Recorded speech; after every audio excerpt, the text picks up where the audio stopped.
Okay, I'm not the first hetero white male to admire Scorsese and his work, and I certainly won't be the last either.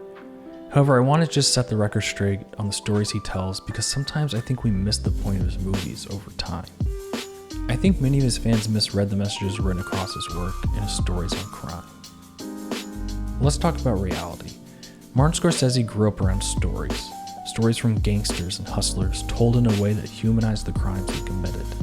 He took those two competing elements, humor and violence, then turned them into movies we all appreciate for their place in cinematic history. We all know Scorsese as a huge innovator in the realm of Hollywood. He brought the outlaw story into the 70s and continues to push and pull at that caricature today. I'm sure you remember English class in school and learning about the Greek concept of stories. They had comedies and tragedies. A comedy is when a character starts at a low point and ends on a high point. Inversely, a tragedy is when a character starts at a high point and ends on a low point. In other words, there are happy endings and sad endings. In Hollywood, we always prefer a happy ending, but sometimes we get sad ones. The marvelous thing about Scorsese and his characters is you usually get this weird midpoint between the two in his stories. Let's look at 3 characters from Scorsese's films, and I think you'll see my point.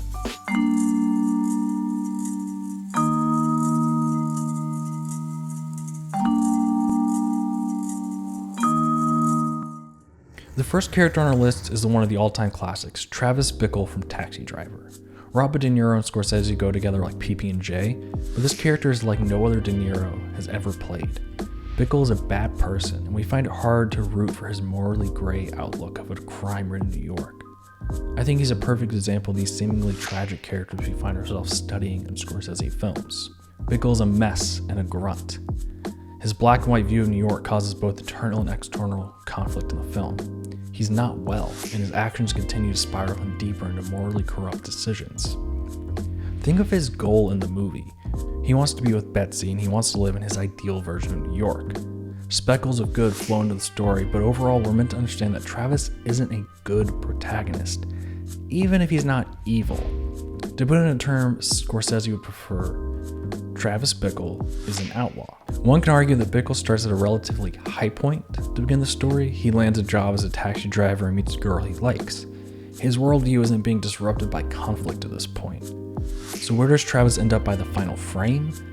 That's complicated, and that's the exact point I'm trying to make. On the one hand, he's been driven to the brink of mental instability and attempted to assassinate an innocent person. He's broken any moral code he had and nearly died saving Iris. However, there's this twist of the knife Scorsese gives us too. Travis Bickle is a hero to most of New York. Without the context of who he is, this fragile happy ending is equally present.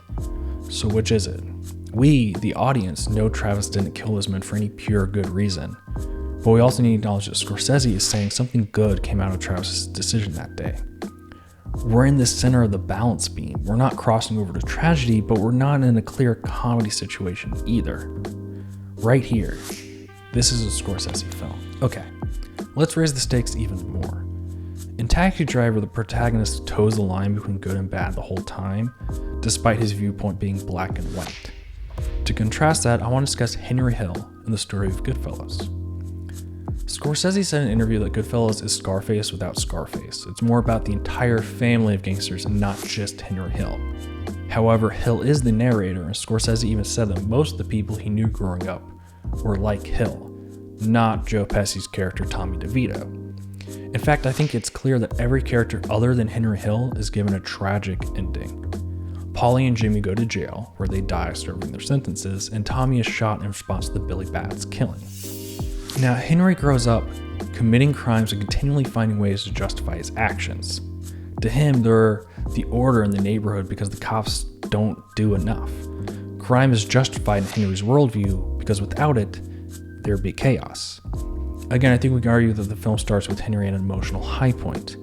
He's in the family, and he's landing big score after big score. Things begin to go south after he helps Tommy get rid of Billy Bats' body. By that logic, Goodfellas needs to end on a low point, and it does technically. By taking the deal and going to witness protection, Hill gives up all the parts of life he loves. He doesn't hold the same purpose and is worse off for it. The police win and the criminals self-destruct. In a classic sense, good overcomes evil. But we're not following the good guys here. It's a story about the outlaws, remember? So yes, in a sense, Hill gets the same tragic ending in his view. But let's be real, he wins out compared to his friends. He doesn't serve significant jail time, and he doesn't get whacked by Polly or Jimmy. Ultimately, Hill gets a happy ending and doesn't pay the full price for his life of crime. Isn't that a happy ending? Right here is the core tension in Scorsese's work. It's why some fans end up liking the protagonist a bit too much and get the wrong idea from the movie. Crime doesn't pay, but these are humans living complicated stories. In the real world, there is no such thing as a real happy ending. Okay, one last character to drive the point home. One Scorsese film gets misinterpreted more than any other, and that has to be The Wolf of Wall Street. Let's face it, there's still plenty of dudes at parties thumping their chest like some pompous Wall Street banger straight out of the movie. Scorsese isn't making the movie to judge Jordan Belfort though, and he's admitted as much in interviews about the film. What he's doing is forcing you to look at yourself in your interest. Belfort is this vessel for us to live this life of power and wealth. We're watching him push the edge and strain every last cent he can from people's pockets. Why do we root for that at all?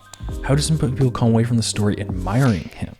He's a cheat and a scoundrel who swindled every person he could and was arrested for that.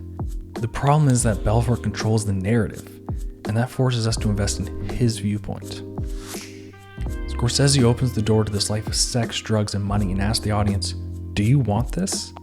Belfort is the only character in this video essay that you can argue starts at a low point.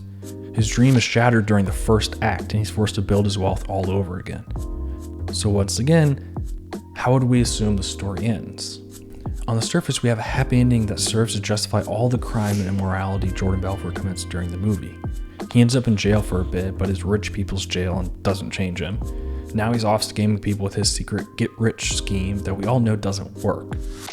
Compared to where he started, Belfort ends on a comedy high point if you ask most people. Hence the reason so many people end up still admiring him by the end. They want that power, and they enjoy being in his shoes for the majority of the film. It's fun to pretend to be a wealthy broker. He evaded literally all consequences, you could argue. Yet once again, we're presented with a more profound, not so happy ending. Notice how Belfort's alone in the end? None of his friends stayed by his side, and his family isn't present. His whole life is centered around wealth and power now. And do we want that as humans? Scorsese is honestly asking that question the entire movie. If you think The Wolf of Wall Street gets a happy ending, you're using a different measuring system than some people. Ultimately, the film is asking us what we value and how we measure absolute power in this world. What happens when we're given all the money in the world? Who do we become? The way we see the ending in the film is like a Rorschach test. It tells us what we think matters when all is said and done.